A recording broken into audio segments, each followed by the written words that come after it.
incredible guest speaking about her brand new book, Looking for the Hidden Folk.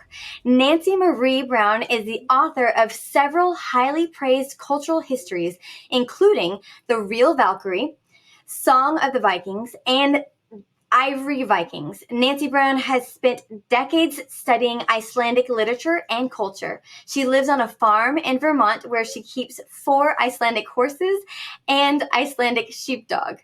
Welcome to Fabric of Folklore.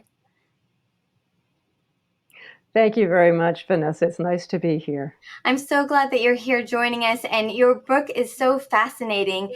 Can you give us a little... Can you tell us a little bit about yourself and how you started to want to even write this book, your journey, if you will? Sure. I actually originally thought that I was writing a travel book. I have been to Iceland about 35 times Oh, since wow. 1986, and I keep, journals every time I go. So I had this stack of journals of experiences that I'd had in Iceland, and I wanted to turn that into a book. So I was writing essays about seeing a volcano erupting for the first time and taking a horseback ride across the center of the country. Mhm. And then on the 21st, I think it was, trip to Iceland, Mhm. um, I took a walk with an elf seer, and her name is Ragnhildur Jónsdóttir. And that's how I begin the book, because that winter, as I was trying to put things together, I realized that this collection of essays was not just a collection of essays. As I say, it was sort of hijacked by elves, because I realized that what she was trying to tell me with the stories of the elves factored into all of the other experiences that I had had in Iceland. And the underlying theme was that Icelanders think about and relate to nature in ways that were different from what I had been taught to think about nature. And it Mhm. all came back to the stories that they told. And I realized that in every one of these experiences that I wanted to write about, that I felt was so, um, life altering, it was because someone had told me a story. And often these stories were 1,000 years old. So it was very much a coming to realize that what was exciting and wonderful about Iceland was not just the nature and the quality of nature there and the beauty of nature, but the stories that go along with it. So that's what I try to bring out in Looking for the Hidden Folk, the importance of story in making us value the earth and making us want to protect the earth and conserve nature. So can you tell us about, I'm going to butcher her name. What was her name? You could call her Raga. The elf Raga? seer. Yes, Raga. Yes, Okay. Raga is fine. She goes by a nickname because nobody can pronounce Icelandic names. Right, yes. I'm not very good with pronunciation of most things, even English words. So, yes, Raga, can you tell us Hmm. about her and how you met her, and a little bit about your Hmm. experience on your trip with her? Sure. It actually was quite interesting how I met her, kind of amusing, because we were both invited to a small Icelandic festival in Connecticut. And I was there, I'd been there 2 or 3 times and given lectures on my books. And this time they'd asked me to speak about Icelandic horses. I've written a book about Icelandic horses, and I have 4 of them, and I've had them for about 25 years. So I gave an introduction to the Icelandic horse, and then later in the day, Rakhhildur gave a lecture on the elves in Iceland. And this was in an old Grange building. So it was this old, town hall in an upstairs room that was a little bit dusty and musty and kind of old fashioned. And we were projecting on a screen that they must have had for 50 years, back when slide presentations were popular, because it was a little bit wrinkled and a little bit tilted, and the technology didn't quite work. And I'm in the back of the room watching Rockhilder trying to explain elves using this combination of like PowerPoint and very sort of washed out, projection technology. Mhm. So the pictures weren't all that gorgeous, and they should have been. And I kept thinking, oh, this poor woman, she's just going to get eaten alive in the question and answer period, because it just seemed ridiculous to Uh-huh. talk about, the little people in Iceland and how cute this is and how touristy. And so I'm sitting in the back, kind of cringing. And she actually wasn't eaten alive in the Q&A. People were very nice to her. She's a little bit older than I am, but she has very long white hair, and looks very grandmotherly and very you know nice. People are always nice to Raga. So later at the party the next day, I went up to her and I wanted to talk to her more about the stories, because I didn't feel like I'd really gotten the point of the lecture. Mhm. And she immediately, was interested in me and my books about Iceland, and we traded books and we got along just fabulously. And I said, okay, next time in Iceland, I want to come with you and take a walk, because what she was essentially saying is you need to be out in nature in order to understand elves. You can't do it in a dusty old upstairs room with a lousy projector. It's just not the same experience. I said, okay, I'm going to give this a try. And she gave me this book that said, what does it take to find an elf? And it was illustrated, a very tiny little booklet. It was in Icelandic on one side and English on the other. And I just put it on my bookshelf and said, okay, I'm going to, look at this later. And I started thinking, what's wrong with me? I have an entire wall of books of folklore and of sagas and of medieval literature. And what was keeping me from wanting to read her book Mhm. about how to find an elf? And so finally, I sat down with this book and I paged through it. And I got to this section where it said something like, you have to let the child inside come out and play. And I thought, yeah, okay. Well, that's like reading folk tales. You Mhm. have to bring yourself back to a less analytical frame of mind. Mhm.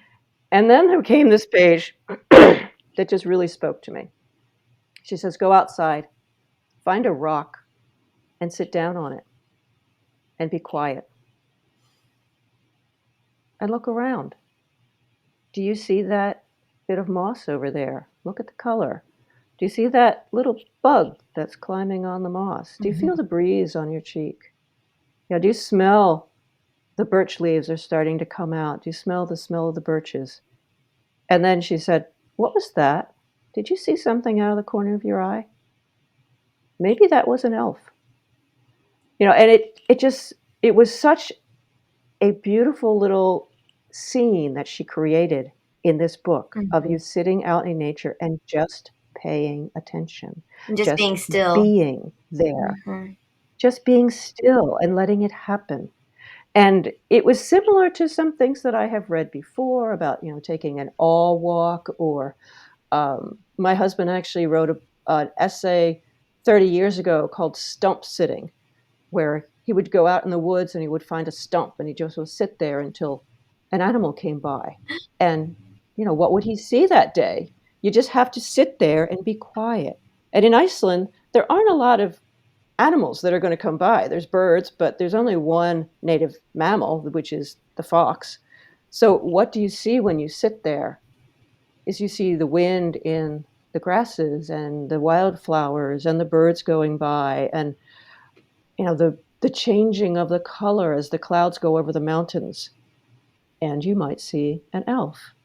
But what do you think an elf looks like? That's different for everybody. Everyone you ask in Iceland sees a different elf.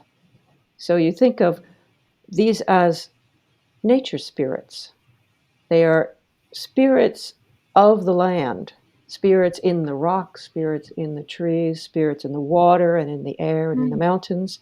And these are very, very old ideas. These are ideas from, pagan religions, Mhm. from the very early times in our ancestry, when we saw the sacredness in everything around us in nature. And we took care not to antagonize or anger those spirits Mm-hmm. because they could be very powerful. So there's a lot of that going on in the Icelandic tales about elves, how you don't make them angry by destroying rocks or by building a road through a beautiful lava field when you don't need that road, you already have another road, Mm-hmm.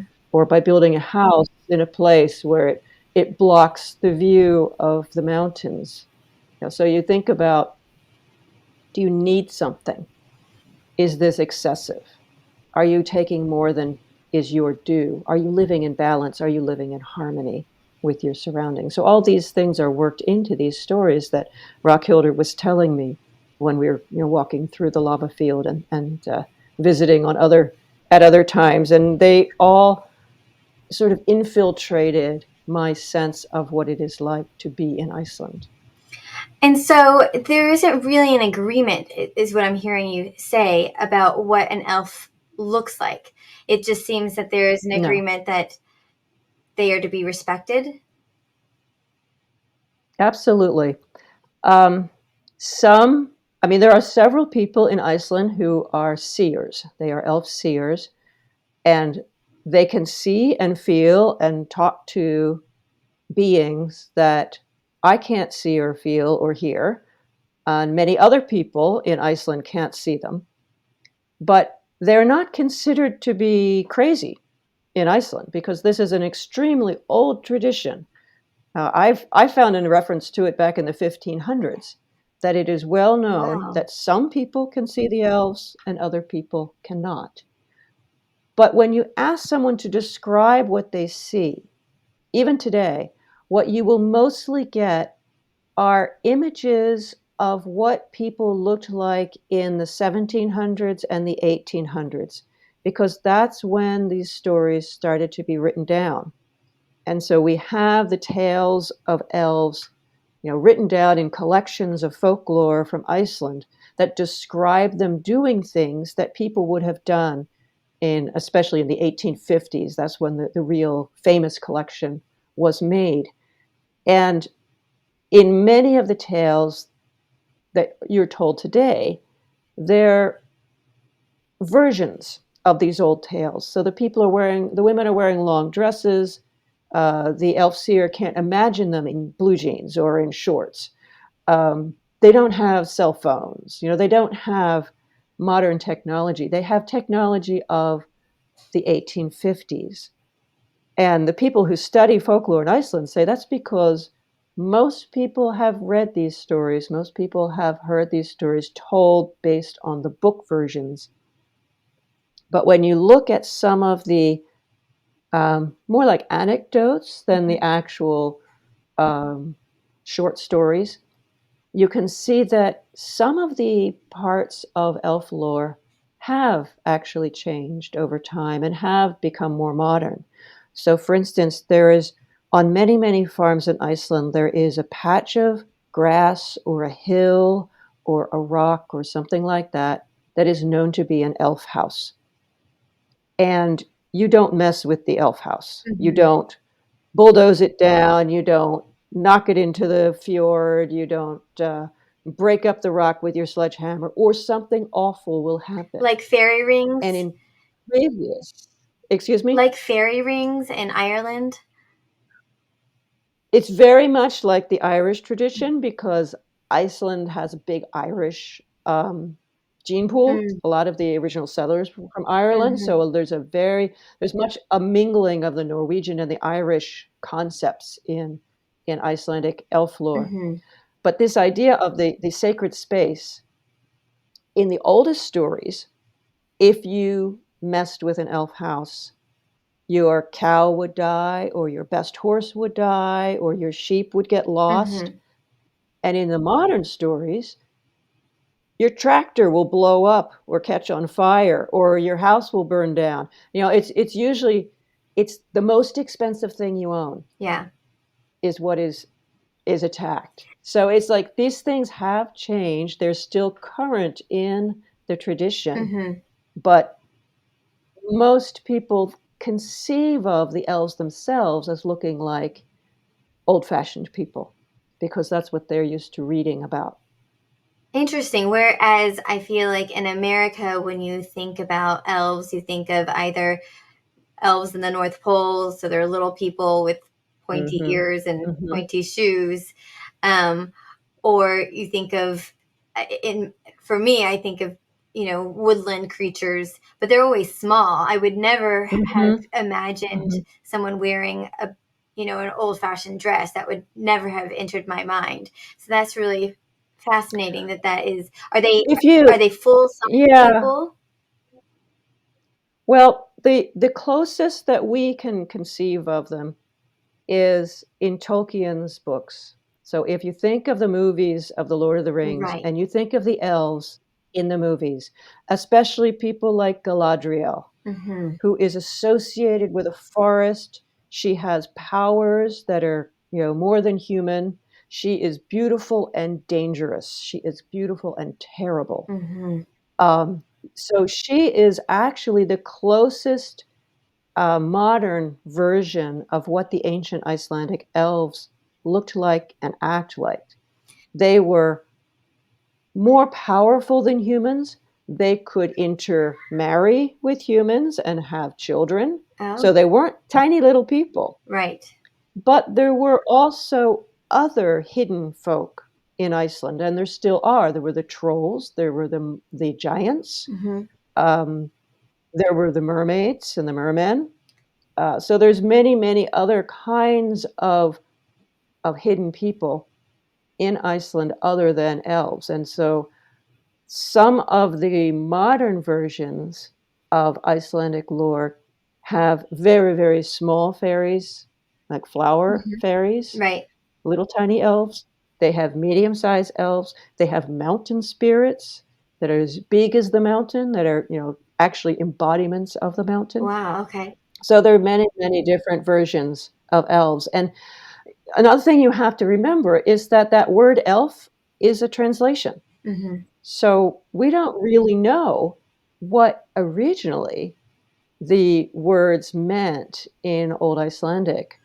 In the very early texts and the poems that we have from written down in like the 1200s, the words for elf and troll and giant are all used interchangeably. The same creature could be called an elf sometimes and a giant other times. Hmm. And they were worshipped as gods and goddesses. They were deities. They were not just, other species that shared the planet with you. They were actually considered to be deities. So the only word that really translates that properly in the folk tales is God or deity, Mm. and so that kind of puts it on a different level. These are not Tinkerbell and the, Santa's elves and the Keebler elves and that kind of thing. They're not just little people. Right. They are powerful And that spirits, and explains, power can come in small sizes. right. And that explains why where Hmm. they live and habitate Hmm. are sacred places. Is that right? Exactly. And Yes. I think in your book you also mentioned thin places. Can you talk a little bit about thin Right.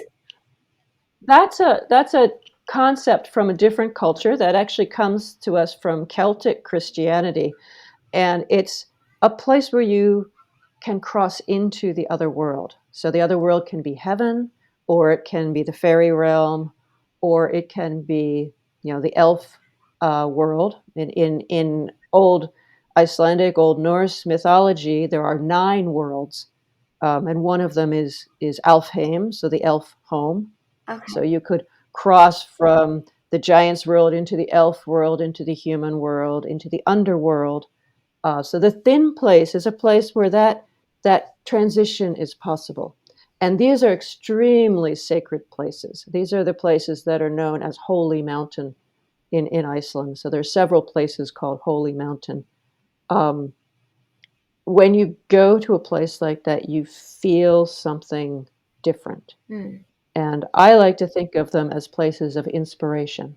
These are the places that you go to get ideas, to get inspiration, to let your imagination wander. But there's definitely something special about these places, and they have been known for 1,000 years. They've had the same name for 1,000 years. And so they're agreed Um, upon in general where these yes, hidden absolutely. places are.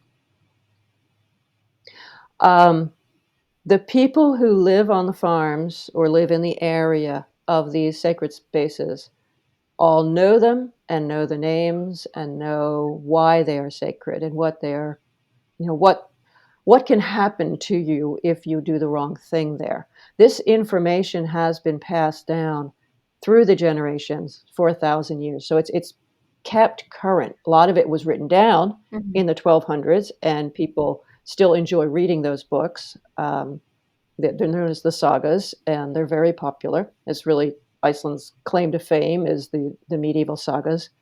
Um, but it's something that people just simply know. And when I went to some of these farms, they would sit me down and tell me these stories because they knew that I was interested in stories. So Yeah. they said, well, you have to go to the top of this hill, or you have to look at that mountain is where the certain spirit lives, or you have to be very careful when you're crossing the tide marsh, because this is where a spirit lives in the tide marsh, and you can get, sucked into the quicksand if you do the wrong thing. Can you tell us So the one or two people, of those sagas? I would love to hear one of those stories. We make space on our sure, podcast for these stories.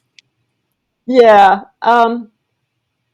a saga is a very long story about a family or a clan that lives in a certain part of Iceland. But in these sagas, there's shorter stories and shorter tales, and some of them tell of elves or of holy places. And there is a place in the west of Iceland that is one of the first places that I went to in Iceland and pretty much solidified my love for the country. And it's called Helgafell, or the Holy Mountain. And the story that is told about it is that when the first settler came to that part of the country in the 870s, he took the carved figure of Thor, the god Thor, the thunder god, that he had brought with him from Norway, and he threw it off his boat. And he said, wherever Thor comes to rest is where I will build my house. And so Thor came to rest on the tip of this headland. And the settler built his farm there. And he saw that there was this hill close by that he decided was sacred. And that was where, or he saw that it was sacred. And that was where he and his family would live after they died. Hmm. He knew that inside that hill was another world.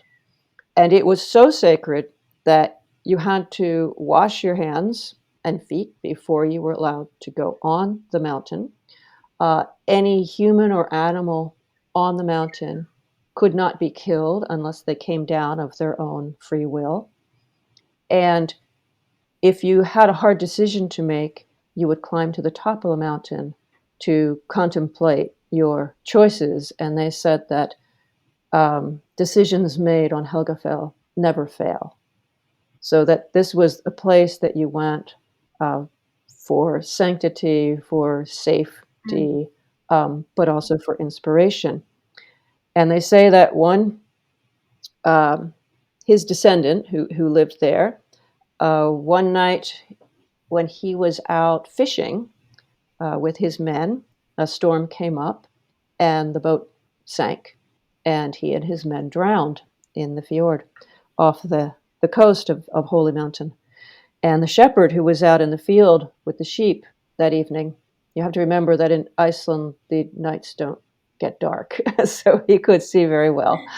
Um, he was out with the sheep. He saw the whole north face of the mountain open up and reveal a feast hall inside where the god Thor was holding a great feast. And he invited this crew of fishermen into the mountain and said, you can sit there next to your fathers and we will have a feast. And then the mountain closed up again. And the shepherd ran home to the farmhouse and said, I think the chieftain has drowned because I saw him being welcomed into the hill. And I was told this story by the farmer who lives next to that hill 1,000 years later. Wow. Here he has a visitor come from America, and he says, "Do you know the story of the hill?" And he tells me the story of the doors in the hill opening up, and seeing the feast inside, and hearing the talking and the laughter and the drinking songs and all the carousing in a real Viking feast. So that was like my introduction to So Iceland, do was to people come and end up at visit this his farm. hill And then? Do people come near his farm? they do. And in fact, it has gotten more and more popular since I first went in 1986.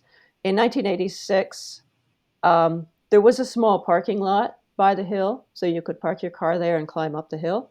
And it was just, the house is just on the neck around the corner of the hill. It's like right at the foot of the base of the hill. And so I had a backpack. My husband was with me, and we backpacked from the nearest farm, because this story that he told me is also in one of the sagas, and I wanted to see the place that it happened. And we knocked on the door of the house and wanted to make sure it was okay for us to walk around there. And they said, "Oh yes, oh yes, you can put your tent up there on the side of the hill, and you can walk all around the farm." And he showed us where the paths were, and warned us to close the gates and things like that. Well, we were like the only people there. Now, it's what, 30 years later, 35 years later, they have signs up, and they have a bathroom, and they have a, a kiosk with sweaters for sale and drinks. They have 2 or 3 summer houses on the farm that you can rent, and bus loads of tourists come, like 3 and 4 bus loads a day. So I try to visit this farm every time I go to Iceland, and now it's like a major tourist spot. Oh and wow. and I kind of shake my head, like, I couldn't have had the same interaction Mhm. with the farm family that I had 35 years ago, because now they're just overrun with tourists. Mhm. And they've even had to close the hill sometimes because it gets too muddy, it gets dangerous. Mhm. And they get little grants from the local town to put down gravel or to put down erosion barriers and stuff like this so that it won't be harmed. But it's a constant struggle, and they've kind of, you know, accepted the idea now that, oh, we're on the major tourist route, so we just have to deal with it. Yeah. So somebody's always in the little kiosk, answering tourist questions all But I would day. imagine it would It's be changed their lives quite a lot. it would be hard to have a sacred moment when there's so many people around. It would be hard to be I still have and that problem. quiet. It is. It is. So I tend, when I go there, I usually stay with the family because I've known them for 35 years. And I climb the mountain late at night when no one else is there, Mhm. or, in days when it's really not very good weather and the tourists don't want to stay very long. And I also know a few little places on the hill that it's hard to get to, where you can sit and contemplate and nobody can see that you're there. So I have this special seat that I go Can you and stay at. But it has changed. Yeah. Can you describe the geography? I'm having a hard time picturing exactly what it looks like because I know that some people describe Iceland as kind of a lunarscape.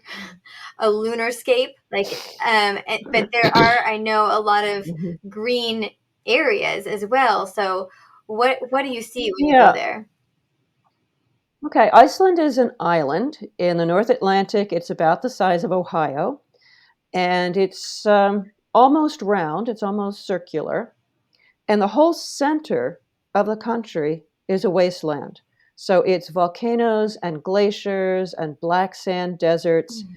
That's where the lunar landscape is, where um, the astronauts pretended they were on the moon and tested out their equipment. They really did do Oh that. wow, I didn't realize that. Um, yeah, and the there are 2 tracks through the center of the country, but they are closed for most of the year. You can drive them in July and part of August, but the rest of the time it is completely snowed over or muddy and is not accessible. So there's this huge center of the country that is only accessible for a very short period of time, most easily on horseback. Mm. And then you have a ring around on the coastline where you have a lot of farms and small towns, and they can be very green. They can be like Ireland, but there's no trees there. The trees are generally, the native trees are very small and bushy and sort of pruned by the wind to about 10 or 15 feet high. They have been planting some non-native species lately, so if you go to Iceland, you'll see bigger trees, especially in Reykjavik, but in the farmlands, it's still quite rare. So you have these wide open spaces that are green and beautiful with lots of horses and sheep and cows, and big mountains just sort of appearing out of nowhere right on the edge of the sea, some of them with snow on them. Mm-hmm. The city of Reykjavik is in the southwest corner, which is fairly close to where the airport is. And 3/4 of the population of Iceland lives in the city of Reykjavik. So it's a small city with suburbs. It's a very small city. It's maybe 200,000 people if you include all the suburbs. And you say that's And three-fourths of there's the only population 300, of the entire country? yeah, there's only 350,000 people in all of Iceland, and it's the size of Ohio. So Wow. people are very spread out, except most of them live in Reykjavik. The rest of them are very spread out. Mm-hmm. So you have lots of empty space. The wind is constant, so you're always there's no shelter from the wind except behind a cliff or behind a Mm-hmm. there are no trees, there's no shelter belts, and it is generally between about 30 degrees and 60 degrees Fahrenheit. So you don't have very, very cold weather, you don't have very, very warm weather. So you'll have a lot of rain, a lot of sideways rain, then some of these brilliant, bright, sunny days when it feels like the sun is within reach. You can just reach up and grab it. In the summer, you have the midnight sun, so you have pretty much 24-hour daylight. In the winter, you have the opposite. You have almost 24-hour darkness. Wow. So you'll have the sun will come up and you'll have twilight and it will go down again. And there are some places in Iceland that don't see the sun directly for 3 months in the winter. So they'll have sun return ceremonies when the sun finally gets high enough to clear the mountain. Mm-hmm. So it is a very elemental landscape, and there's a lot of room, for thinking, and walking, and horseback riding. And then the city is very vibrant and modern and alive. And But how do you think it's a combination. how do you think the geography and the kind of crazy schedule of the sun affects the sagas and affects the folk tales Mhm. of Iceland? I would imagine it would have a great effect. It's very easy to believe that nature is alive, that there are spirits in the rocks, that there are spirits in the mountains, because you feel it when you're there. You can be looking at this beautiful mountain and suddenly it will disappear and it's just gone. And then it might come back again. And it's hard to realize that it's gone because it's 80 miles away and maybe there was a rain shower between you and the mountain that just sort of passed through. But it's just suddenly, it's gone. Um, when you're walking through a lava field in the twilight, whether it's the midnight sun or in the twilight of winter, it is very hard not to feel like those rocks are moving, that they are looking at you, that they are following you. It's extremely difficult to feel that you are alone because you never feel like you are alone. There is something with you all the time. Um, it's just a very alive kind of landscape, and the weather is unpredictable. It can be deadly. You have to pay attention all the time. You have to have the right clothing. You have to tell people where you're going.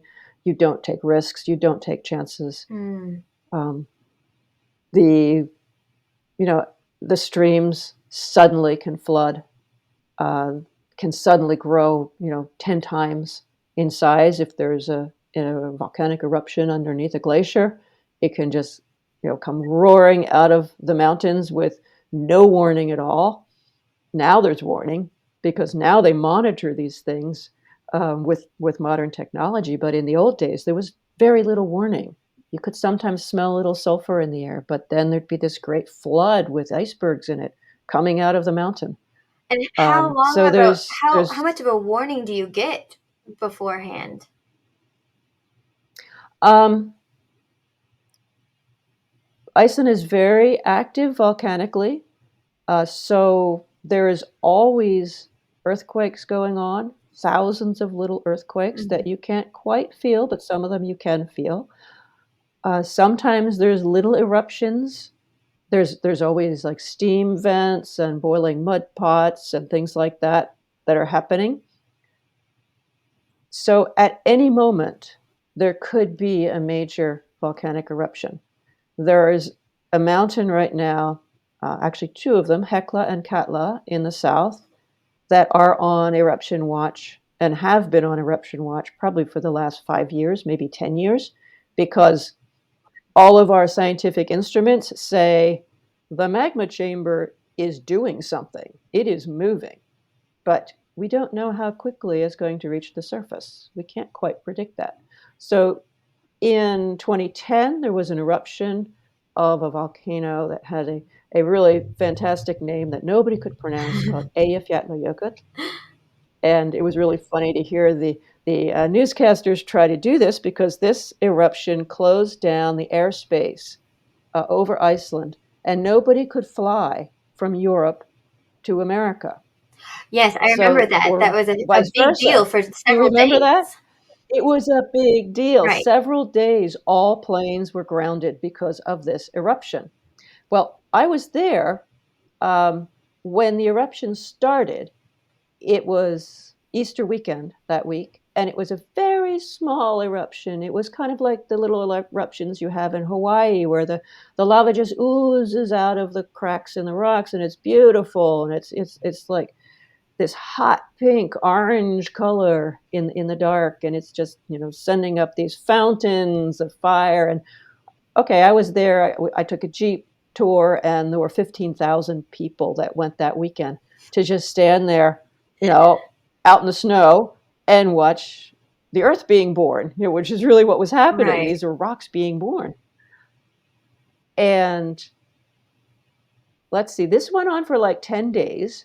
And then there was a blizzard. This area where the eruption was on the top of a mountain. So there was a blizzard. And nobody decided, nobody was allowed to go there. No tourists were allowed to go there. And then the big eruption happened. And nobody expected it. It just suddenly, the magma shot up through a different part of the crater. It actually was directly under where my Jeep had parked 10 days before. Oh, wow. It was exactly where the tourists were parking, to watch the pretty eruption, the tourist eruption. Hmm. And so it was just chance that nobody was there, that the weather was bad, because this one was an explosive eruption that just went way high in the air and shot up these glass particles that if you suck them into your jet engine, you crash. So it's a place that had been highly monitored. The scientists were watching it. They knew there was an active, magma chamber that was emptying. They could watch it being emptied, and yet this still took everybody by surprise that suddenly there was this huge explosive Hmm. eruption. So we don't know all that much about how the Earth works. We think that we can explain everything with science. We Hmm. think that we can tame everything. And then the Earth comes back and says, oh no, I have many tricks that you don't know about, that you can't prepare for, that you just have to um, learn to adapt to. And that's actually something So a lot of these. that you talk about in the book, how there's Mhm. different disciplines that try and explain away different things, and they all have completely different explanations um, of elves or things that are crazy. Can you talk a little bit to that? Yeah, one of the things that got me going in this book, looking for the hidden folk, was I was reading a review of a book on folklore, of Icelandic folklore, and it was being reviewed in an Icelandic American newspaper by somebody with an Icelandic background. And he said, Icelanders don't believe in elves the same way they believe in gravity. And I said to myself, how do Icelanders believe in gravity? And so I started reading about gravity because I used to be a science writer. I used to work at a university science magazine. And so I thought, okay, let's read about gravity. And, the thing that came immediately to mind was Newton and the apples falling on his head and that sort of Mhm. thing. And I found out that, yeah, that's pretty much a folk tale. Mhm. He did see an apple fall, and that sort of got him thinking about gravity. He actually wrote that to a friend, but it didn't fall on his head. Mhm. That's the part that I remembered. It didn't fall on his head. But then you think, okay, so there's Newton's gravity, but then there's Einstein's theory of gravity, which actually contradicts Newton. They can't both be right. And then Einstein's theory of gravity leads to all sorts of things like the theory of uncertainty and the theories of the multiverse and the theories of dark matter. And it wasn't for probably more than 50 years before we discovered that black holes were real and they were predicted by Einstein, Mhm. but we finally figured out a way to test that. Um, the ideas of the um, the quarks and the muons and the other subatomic particles, those were theories that people said, oh, these are these invisible particles that we can't detect, but we know they're there. Mhm. And I'm thinking, sounds like elves. Black holes, they kind of sound like nature spirits, but they have different names, and we've spent millions of dollars trying to find our quarks and our muons and our black holes, and yet we don't spend millions of dollars trying to find elves because they're just, sort of written off as folklore, not science. Mhm. Um, Many of the most modern scientific theories, like string theory, um, depend on there being other universes. Hmm. And this again, when you're steeped in folklore, you're saying, okay, this sounds like Norse mythology with the nine worlds. Right. But this is science that says there are multiple universes. Mhm. So it depends, how you look at the world depends on how you have been taught, how you've been educated, what you've read, what you've heard, what people have, told you. And now it is considered normal to accept the scientific understanding of how volcanoes work, of how black holes work, of the fact that there are subatomic particles, and we can use a lot of this science to make things. Like we we make our computers because we understand this sort of thing. We make GPS work and our cell phones because of these theories. Um, and yet, the traditional way of looking at the world is very similar, that there is invisible things that we can't see, Mhm. that we can't measure, that are important, that are necessary for us to continue living on this earth. And the Icelanders tend to um, accept them better than we do, that there are things that we don't know that are important. And they give the name elf to many of these things, but And I imagine, they're not. I don't think I've met an Icelandic person, but I imagine them as very logical and straightforward. Is that a correct interpretation of what their cultural I would personality would say be so. like? Yeah, And so it's yeah. not as They if come they're a off that way. whimsical. Would you consider No, them like a whimsical type of people? So it's they are not at all. No, in fact, they are among the most literate people that you'll meet. I mean, they publish more books than you can imagine. Um, they're highly educated. I education in Iceland is free through college.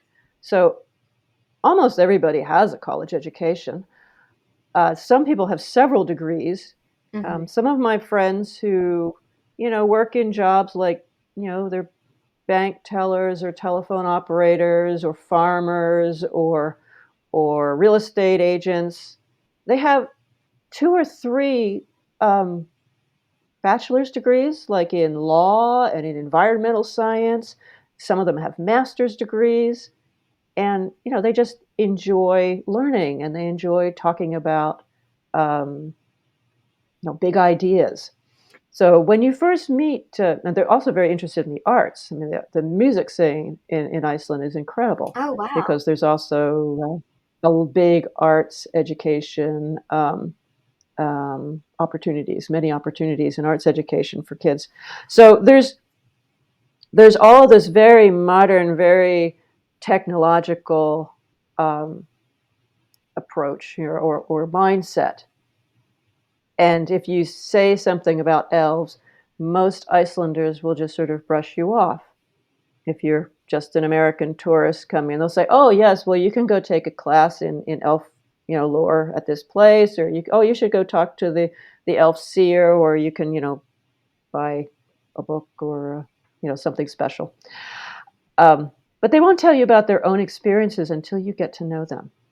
And Interesting. so, for instance, after I published this book, some of my Icelandic friends who thought that I had treated elf lore well, sympathetically, Hmm. they would say, "Oh, I never told you, but my husband is an elf seer." And I said, "Really?" This guy's a filmmaker. And she said, "Yeah, we were building our summer cottage out in the mountains, and we wanted to put a deck off to the side where we could, barbecue and sit out and enjoy the sunset." And so he's laying the foundation for this deck, and suddenly he sees an elf, and the elf says, "Don't put your stupid deck here. Put it on the other side of the house. You are blocking my view." Oh, no. And so he said, "Hmm." And he just, picked up his tools. He went inside and he sat down, and my friend said, "What's the problem?" He said, "I was just told in no uncertain terms not to put the deck on this side of the house. So what do you think if we put it on the other side?" And she says, "I don't care." So they built a deck on the other side of the house. And she said, after we had stayed there for a while the next summer, we realized that if we had built it on the original side, it would have been very windy and very cold, and we would not have enjoyed it at all. And the side that we did build it on was very sheltered and very nice. So it made perfect sense to have the deck on the other side of the house. And yet he did not make his decision because Mm. he realized it was on the cold side of the house or the windy side of the house. They hadn't lived there. They didn't really know. It was just as he was working on it, Hmm. something that he interpreted as being an elf came and said, "You're being stupid." Did he And describe his internal reaction? Was it disconcerting to see something that he had never experienced or spoken to he before? had experienced it. He had experienced it before. Now he has always been able to feel or see things that other people could not. Um, but it was disconcerting. Mhm. He realized, "Oh my, I just had a direct encounter with some other intelligence who's telling me something important about my house that I didn't know." Mhm. And so he did sort of have to step back and kind of, "Okay, I'm going to go in and have a cup of coffee and sit down and think about what just happened, and then discuss it with my wife and say, what do you think? Shouldn't we put it on the other side?" And yeah, why not? There was no reason not to. And as it turned out, it was the right decision. But the way she told me the story was that, you know, this was because he could see elves, Right. and no one else could. And the elf could approach him because he could see elves. So it's this sort of story. I've heard several versions of this kind of thing Mhm. where no one's going to offer you that story unless they trust you, Right. unless they say, "Oh, she understands what I mean. You're not I going to mean, just call maybe me what crazy. happened was it was right. Maybe it was just the wind. He felt the wind on his face and he realized it's really windy here. But that's Mm-hmm. not how he registered it. That's not what it felt like to him. Did So, I mean, you we can explain it away logistically, but we don't have to. did you have any conversations with scientists at all? Because I know that you said you before were a science writer, Mhm. especially Mhm. scientists that worked in the multiverse about how Icelandics view the world. Was there any? I mean, how? What is your No, no, I didn't take that approach. okay? All of my comments or quotes from scientists came from their published works. Okay. So I was more interested in trying to learn what the different disciplines, how they explain, things like eyesight. What do we know about how our eyes work? And as it turns out, we don't know as much as we think we know. Mm-hmm. What do we know about um, the concept of belief and sort of, religiosity and things like that. Emotions, how do we process emotions? How does the brain work? Mm-hmm. So there's lots of science in the book, but Right. I didn't actually interview people and say how Icelanders fit into Yeah, this. I'm just curious Some of because the people who I'm just curious because you think of scientists as like kind of no nonsense, like they don't, you know, but they are open minded enough to think in multiverses. So there is that open Mhm. mindedness, but sometimes it shuts down at other areas. And so I'm just curious, you know, if there are some that are able to. some of the people who told me elf stories in Iceland are scientists. Okay. So they don't have a problem. Mm-hmm. Um, American scientists or British scientists or people that I might have access to would first have to understand what the concept of an elf is Mm-hmm. to an Icelander, because their knee-jerk reaction would be the same as mine was in the beginning, was just to dismiss it as the little people and ha ha. Right. Um, but if you think of it more in spiritual terms, um, for instance, one of the comparisons that I ask people to make in their heads, um, if you think someone is crazy to talk to elves, do you think that a Christian is crazy to talk to God? Right. I found that part Where do you so draw that compelling. line? Where do you draw the line? Because in ancient Icelandic culture, the elves were gods and goddesses. Mm-hmm. They just haven't totally lost that sense of the old religions. They've sort of layered Christianity on top of it. It hasn't completely wiped out their old ideas. Mm-hmm. Yeah, that is such a compelling argument because we have a lot of um, things that from an outsider seem very crazy, Mhm. and Christians just take it at face value, but from an outside perspective it's just as crazy as saying that believing in elves. So it is a very I found it a very good argument in the book. Yeah, you kind of have to put it on the level of religion, Mm-hmm. and we don't uh, we shouldn't make fun of other people's religious beliefs Mm-hmm. or try to dismiss them, Mm-hmm. because spirituality is a very important part of being human.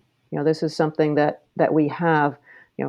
Scientists can be religious at the same time. It doesn't have there's no real um, there's no real contradiction between being a scientist and also having a spiritual life.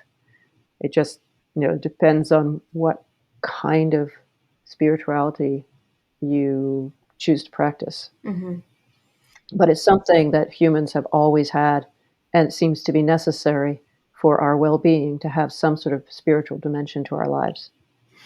So you were saying how the start of the book started out more of as a travel journal and essays, but it Mhm. ended very differently. What do you think your final message was? Um, throughout the book that you felt like you were trying to get out? The final message, yeah, the final message comes down to the current climate crisis and the fact that we are living in the period that scientists now call the Anthropocene, or the human age, where the humans are really making changes to the Earth and to the Earth systems that will result in the extinction of many, many species, possibly even ourselves, if we don't change course. Mm-hmm. And the way we learn to value the earth and the way we learn to take care of the earth is through the stories that are told to us throughout our lives. And it seems to me that the stories that the Icelanders tell about the elves can give us a new way of looking at the sacredness of the earth and at ways in which we can live better in balance and in harmony. Can you talk a little bit So I think it's about how they take better care? Do they take better care of their environment in Iceland? they do and they do not. In Iceland, there's the drive to be modern, just like there is here, and there's the need for additional electricity and better roads and all that sort of modern problem. But there is a big sense in Iceland that you need to consider each project um, as as whether it's necessary or not, as whether you're taking too much of nature, as whether this is really something that the human population in Iceland needs to destroy in order to continue living, or whether it is better to allow um, nature to be protected. Mm-hmm. So there's uh, this battle probably within each Icelander, rather than that there's factions within Iceland.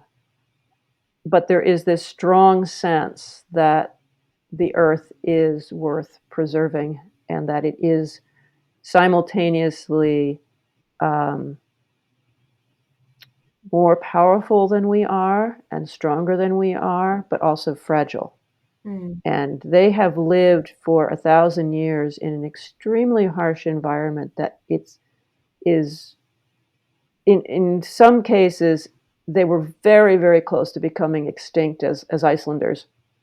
The population was reduced down to a few thousand after some of the volcanic eruptions Oh, in the no. late Middle Ages and you know early modern period, and they realize how easily they could just be wiped off that island if they don't learn to live in harmony with it. So there's a very strong environmental focus in Iceland and a very conscious um, willingness to try, using geothermal power as much as possible to limit, hydroelectric power because of the importance of the beauty of the rivers and the other creatures that live there. So there's a very strong environmental bent to most, I would say all, maybe Icelanders, And you because you they said realize that how difficult it sometimes is to live on this planet. you said sometimes the projects were canceled and they would reference because the elves were, Oh yes, and that's a yes. common. The story that I start out the book with is how Rockhilder got a road rerouted and made more narrow because it was encroaching upon a sacred place, an elf church, and why it was important to the local people that this part of the lava field not be destroyed. And the fact that there were elves living there was pretty much the key um, uh, reason that they got this project stopped. So and it's a beautiful place. It's a has always been a nature reserve. Now it's more of a park because they decided to put in the walking trail in the parking lot so that it was obvious that okay, this will not be destroyed in the next iteration.